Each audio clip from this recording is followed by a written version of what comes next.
Salut à tous, on se retrouve aujourd'hui pour parler du Paris Saint-Germain ce mercredi 7 août et on commence tout d'abord avec le premier match du Paris Saint-Germain pour cette nouvelle saison. C'est aujourd'hui, c'est tout à l'heure, c'est en Autriche et contre l'équipe de Sturm Graz qui a gagné le championnat autrichien saison dernière.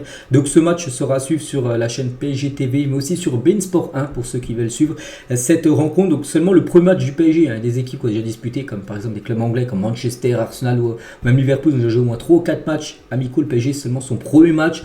Il a fallu attendre comme le 7 août avant de voir le PSG à l'action. Bon bref, vos attentes sur ce match amical face à Sturm Graz. Donc déjà niveau résultat, moi je m'en fiche totalement que ça soit victoire, nul ou défaite. Même si le PSG perd ce soir, c'est pareil. Ça me met égal, c'est un match amical. Mais voilà, surtout voir des nouveaux joueurs par exemple. Parce que regardez, le groupe de 19 joueurs retenus pour ce premier match amical. Et surprise, João Neves est bien présent. Tout en bas à droite, on peut voir le nouveau joueur, l'ancien joueur du Benfica, João Neves bien présent. Donc s'il est présent, bon je ne sais pas s'il va être titulaire, j'en sais rien. Parce qu'il a seulement 1 ou 2 entraînements dans les jambes. Il y a des chances peut-être de le voir jouer les 20-30 dernières minutes de la partie. Safonov est également présent. Le gardien russe, a noté que Donnarumma n'est pas là. Donc il y a des chances de voir Safonov peut-être même titulaire. Lui qui est là depuis la reprise, depuis le 15 juillet dernier. Il était là à tous les entraînements. Donc sinon les joueurs par exemple de l'équipe de France comme Bradley Barcola, comme Randal Kolo Muani, on peut voir également Gonzalo Ramos, Asensio ou même Beraldo. Ils sont tous présents bien sûr pour cette rencontre. Voilà, donc on a hâte de voir, comme j'ai dit, à niveau résultat, on s'en fiche, à un match amical. T'attends pas un résultat au match amical, surtout que ça mène à rien. Mais on veut surtout voir une bonne connexion, bien sûr, entre les nouveaux joueurs et déjà l'effectif, bien sûr, du côté de Paris. Et pourquoi le PSG là se déplace en Autriche pour aller disputer cette rencontre? Donc l'ex-responsable de la performance du PSG au journal L'équipe, il a dit avec une tournée à l'étranger, souvent tu démarres la saison avec des joueurs un peu dans le dur et fatigués. Lui peut espérer avoir un groupe à 100% rapidement. Lui et Enrique a pu lancer la pré-saison à sa guise à la maison.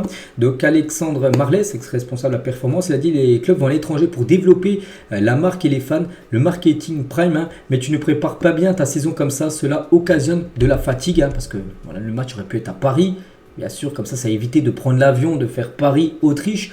Mais voilà, ça occasionne de la fatigue, bien sûr, surtout à quelques jours du début de la Ligue 1, de partir jusqu'en Autriche participer à cette rencontre. Et le fait de travailler à la maison et à ton rythme te fait gagner du temps, là où en tournée, les matchs t'imposent ta prépa et rendent une vraie prépa impossible. Enrique a pu programmer ce qu'il voulait parce que de base, bon là c'est vrai que le PSG va en Autriche, mais le PSG de base devait aller en Asie. N'oubliez pas que normalement, demain normalement c'est le 8.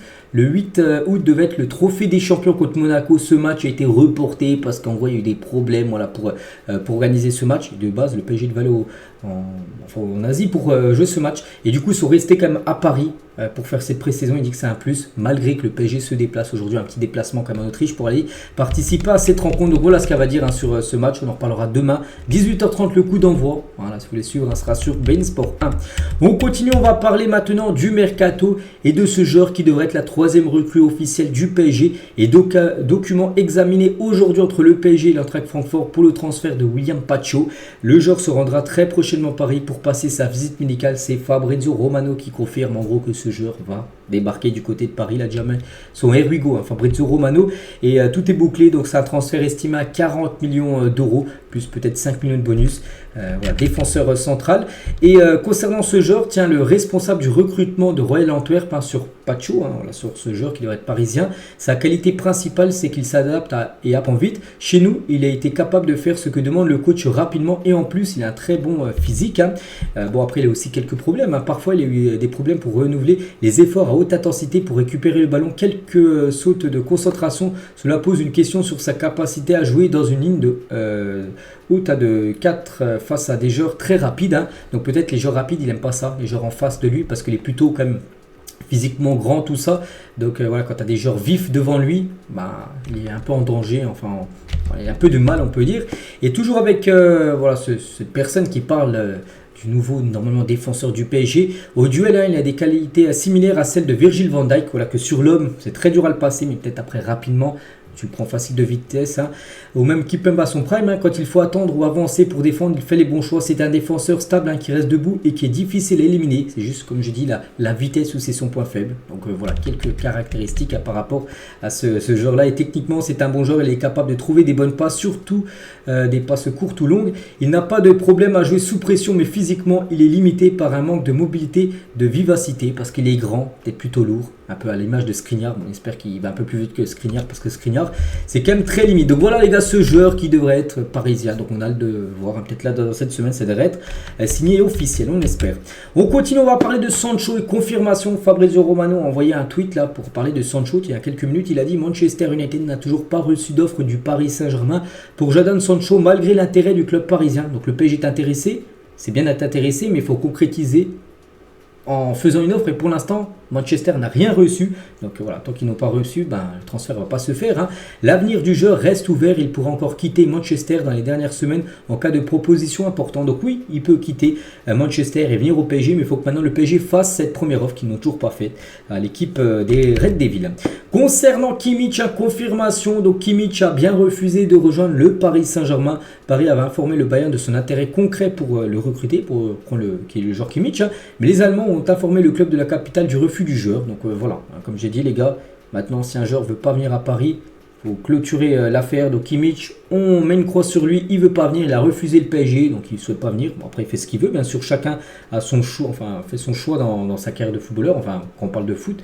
Donc voilà, on ne parlera plus de Kimmich, il veut pas venir, à part c'est un retournement de situation. On lui souhaite bonne chance, hein, pour la suite de sa carrière. Concernant Julian Alvarez aussi, qu'on a pas mal parlé parce qu'il y avait des rumeurs, hein, du côté du PSG, on peut dire que lui aussi le feuilleton est fini. Pourquoi? Parce qu'il y a le Here We Go de Fabrizio Romano pour le joueur, mais du côté de l'Atlético Madrid. Une offre de 75 millions d'euros fixe plus 20 millions de bonus en complément a été acceptée par l'équipe de Manchester City. Julian Alvarez a accepté de rejoindre le club espagnol, fin de la piste au PSG. Voilà, donc encore une piste, on peut dire fermée. Après Kimmich, il y a celle-là qui est fermée. Hier, j'ai dit que Nico Williams est également fermé parce qu'il devrait rester à Bilbao. Donc voilà, c'est pour ça que c'est bien d'avoir pas mal d'options, pas mal de rumeurs, parce que tous les jours ne viennent pas. Il y en a plein, il y en a quelques-uns qui peuvent venir, mais il y a aussi surtout beaucoup de refus, comme là c'est le cas avec Alvarez ou même avec Kimmich. Concernant, tiens, peut-être une nouvelle option, nouvelle rumeur, c'est celle de Kingsley Coman, et le FC Bayern est désormais ouvert à un prêt avec option ou obligation d'achat pour Kingsley Coman. Le PSG a été informé, le club reste toujours intéressé par Kingsley Coman et des discussions sont en cours, pas encore d'avancée ou encore une décision finale, mais le PSG suit le joueur et on verra si le PSG va essayer de le faire revenir, parce que ce joueur a été formé du côté du PSG. Il a fait mal au PSG en 2020 avec un but en finale de Ligue des Champions contre le PSG. Mais bon, voilà, après, si c'est pour revenir, moi je serais totalement pour, hein, Kingsley Coman. Après, tout dépend du montant. Bien sûr, si le Bayern en attend 90 millions d'euros, c'est hors de question. Mais si un transfert peut se faire 5 ans, je pense que c'est le prix. Hein, Kingsley Coman, ça ne dépasse pas les 50 millions d'euros.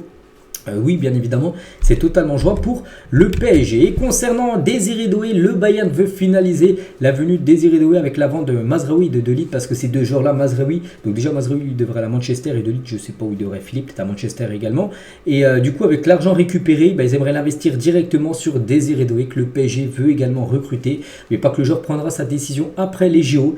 Et la finale des JO, tournoi foot, hein, où il est qualifié avec l'équipe de France contre l'Espagne, c'est vendredi, c'est après-demain, en plus au Parc des Princes, hein, peut-être le stade où il évoluera la saison prochaine.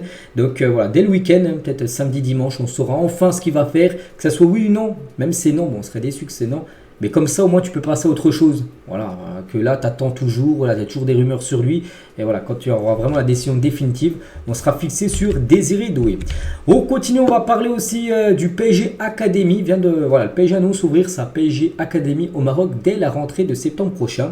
Et une belle nouvelle pour le club et le Maroc, hein, qui regorge de jeunes talents à l'image de leur performance aux Jeux Olympiques. Et là, ils ont mis ça le PSG. Hein, donc les liens entre le PSG et le Maroc ont toujours été empreints d'une passion commune pour le football. La présence du défenseur marocain Achraf Hakimi dans les rangs parisiens illustre cette connexion profonde entre le pays et le club du PSG, peut-on lire sur le site officiel du club du Paris Saint-Germain. Donc voilà, nouveau PSG Academy, en gros c'est c'est pas non plus un centre de formation, parce que le centre de formation du PSG qui est à Paris, bien sûr, mais là c'est un PSG Academy, c'est pour essayer de sortir les meilleurs joueurs du côté du Maroc, et pourquoi pas après les envoyer du côté de Paris, dans le centre de formation du PSG, pour un jour peut-être évoluer avec l'équipe première parisienne. Et on finit aujourd'hui les gars avec deux infos, c'était deux signatures, deux présentations. Donc tout d'abord c'était un 7 août 2011, Javier Pastore rejoignait le PSG, il aura passé 7 années du côté du PSG, il aura gagné 18 trophées. Très grand joueur bien sûr, peut-être la première grosse signature de QSI bien sûr avec Pastore. Donc c'était en 2011, donc il y a 13 ans jour pour jour déjà, on peut dire déjà. Et l'autre joueur les gars, c'est le légendaire Angel Di Maria. Donc là lui c'était en 2015. Donc Di Maria rejoignait le PSG, meilleur passeur, n'oubliez pas toujours de l'histoire du club. Il avait quitté Manchester où ça se passait pas du tout bien pour aller au PSG. Donc lui vraiment ça a été une réussite totale déjà sur le terrain parce qu'il était bon. C'est juste dommage que le PSG n'a pas prolongé, parce que lui voulait rester au PSG, lui il est amoureux bien sûr du PSG, lui mouillait le maillot bien sûr du côté de Paris. Dommage que le Paris n'a pas voulu le prolonger. Bon bref, et concernant ce joueur, j'ai vu qu'il a reprolongé du côté du Benfica, on pourra encore le voir jouer en Europe la saison prochaine. On finit qu'avec Di Maria, cette légende totale du club, pour finir l'épisode du jour. Donc voilà ce qu'il y a à dire aujourd'hui, j'espère que ça vous a plu. On se retrouve nous demain jeudi pour le prochain numéro, on parlera bien évidemment du match de tout à l'heure contre l'équipe autrichienne. Bonne journée à vous, bon match à vous tout à l'heure et à demain.